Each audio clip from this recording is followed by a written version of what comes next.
Sadgurunath Maharaj Ki Jai, and welcome to Jagadambe Reads the Holy Books of India, Mahabharata516. As you may remember, Duryodhana avoided being hit in the chest by Bhima's mace by jumping in the air. It was repeated. Bhima came up once again with his mace uplifted.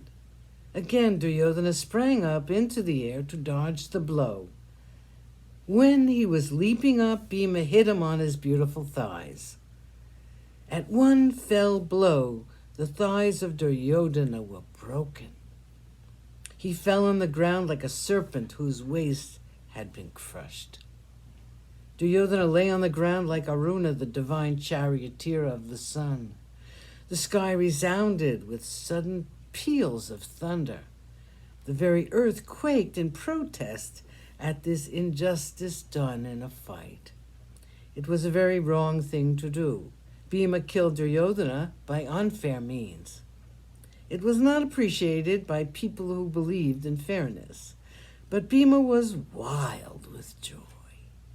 His dream, which had been always haunting him, had come true.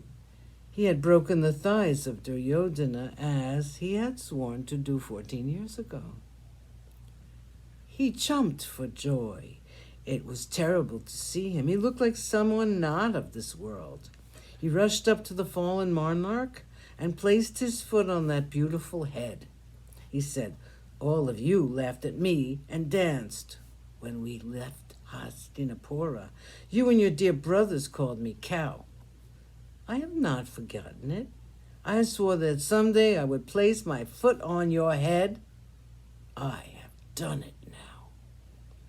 Before he could do it again, Yudhishthira rushed up to him and dragged him away from there. He said, "Bhima, do not do it. You have done what you had sworn to do. That ends all enmity.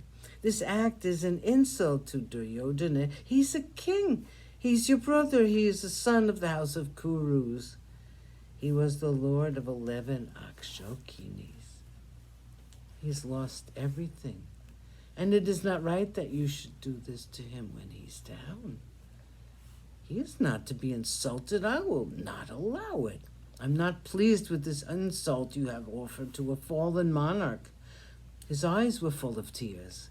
He went to Duryodhana and said, "My dear cousin, please do not grieve for yourself.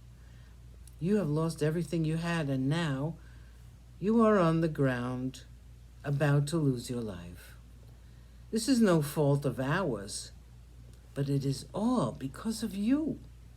You have brought it all on yourself, and destiny has arranged things in this manner. Duryodhana, I am jealous of you.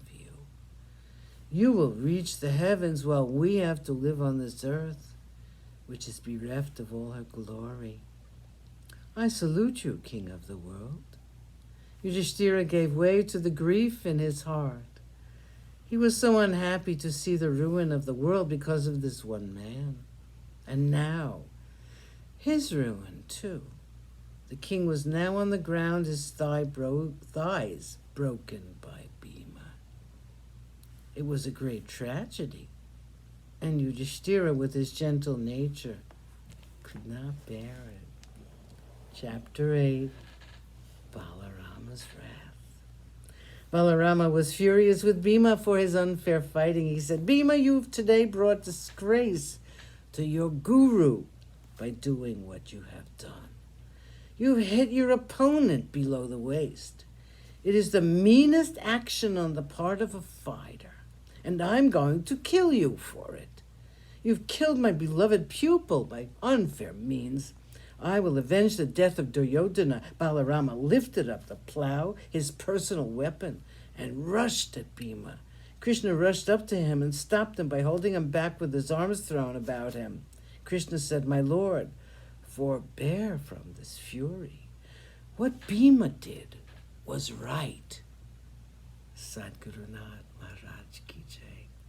Thank you for coming. I hope you come again.